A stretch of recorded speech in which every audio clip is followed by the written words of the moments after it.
noble et valet. Ces nobles d'autrefois dont parlent les romans, ces preux à front de bœuf, à figure dantesque, dont les corps charpentés d'ossements gigantesques semblaient avoir au sol racines et fondements. S'ils revenaient au monde, et qu'il leur prit l'idée de voir les héritiers de leurs noms immortels, race de Laridon, encombrant les autels, des ministres, rampantes, avides et dégradés. Êtres grêles, abuse, plastrons et faux mollets. Certes, ils comprendraient alors, ces nobles hommes, que, depuis les vieux temps, au sang des gentilshommes, leurs filles ont mêlé bien du sang de valets.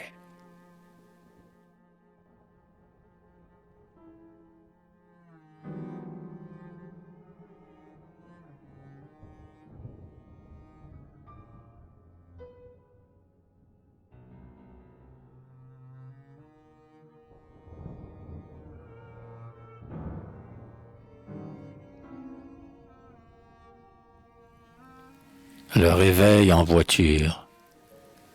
Voici ce que je vis. Les arbres sur ma route fuyaient mêlés, ainsi qu'une armée en déroute. Et sous moi, comme ému par les vents soulevés, le sol roulait des flots de glèbes et de pavés. Des clochers conduisaient parmi les plaines vertes leurs amours maisons de plâtre, recouvertes en tuiles, qui trottaient ainsi que des troupeaux de moutons blancs, marqués en rouge sur le dos. Et les monts enivrés chancelaient. La rivière, comme un serpent bois, sur la vallée entière, étendue, s'élançait pour les entortiller. J'étais en poste, moi, venant de m'éveiller.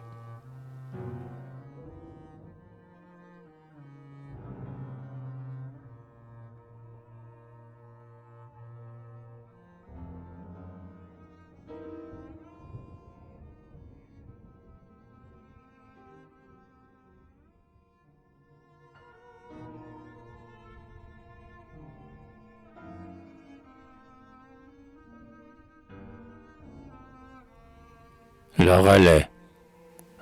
En voyage, on s'arrête, on descend de voiture. Puis entre deux maisons, on passe à l'aventure. Des chevaux, de la route et des foies étourdis.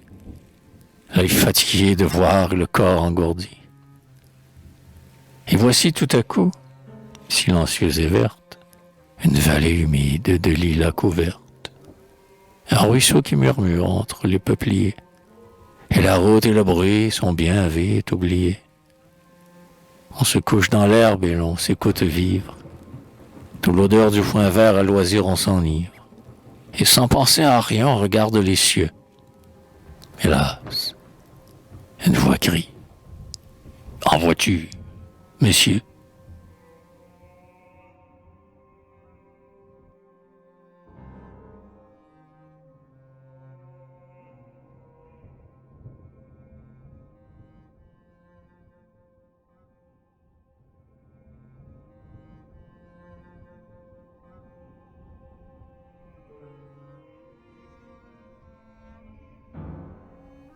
Une allée du Luxembourg. Elle a passé, la jeune fille, vive et preste comme un oiseau. À la main une fleur qui brille, à la bouche un refrain nouveau. C'est peut-être la seule au monde dont le cœur au mien répondrait, qui venant dans ma nuit profonde, d'un seul regard l'éclaircirait. Mais non, ma jeunesse est finie. Adieu, doux rayon qui m'a lui.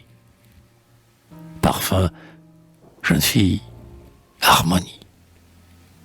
Le bonheur passait. Il a fui.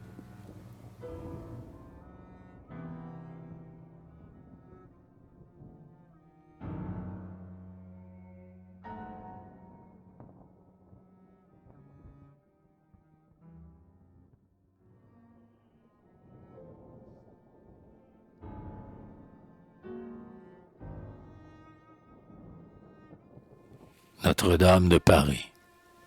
Notre-Dame est bien vieille. On la verra peut-être, terre est cependant Paris qu'elle a vu naître.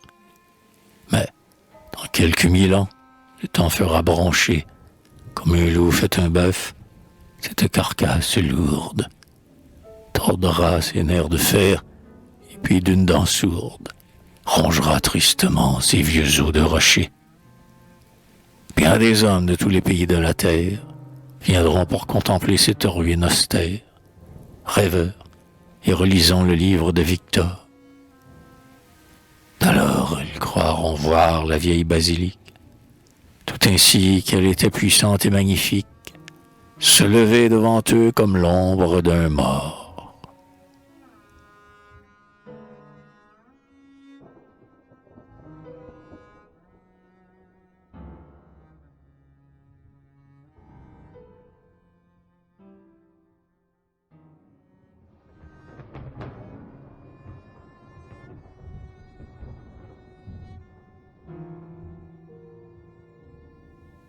Dans les bois. Au printemps, l'oiseau naît et chante. N'avez-vous pas ouï sa voix? Elle est pure, simple et touchante. La voix de l'oiseau dans les bois. L'été, l'oiseau cherche l'oiselle.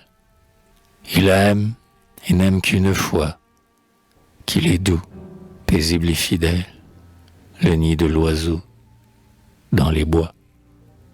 Puis quand vient l'automne brumeuse, il se tait avant les temps froids. Hélas, qu'elle doit être heureuse, la mort de l'oiseau dans les bois.